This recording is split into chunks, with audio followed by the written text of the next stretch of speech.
talking to me?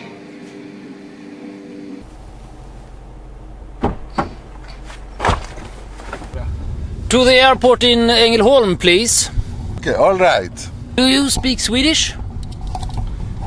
Du talking to me? You talking to me?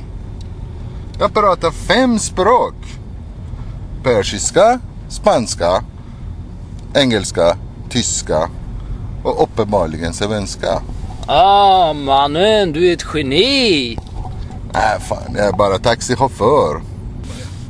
Möt här 23 taxichaufförer vars historier återberättas i jag-form. Mer eller mindre dramatiskt, mer eller mindre broderat.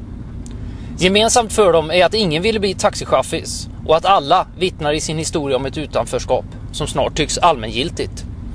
Det är rakt och enkelt berättat, kortfattat och okommenterat. Tillsammans bildar de en rapport om samtiden, ett tvärsnitt från en värld lika liten som stor. Hallå? Ja visst, jag tar dem. Inga problem.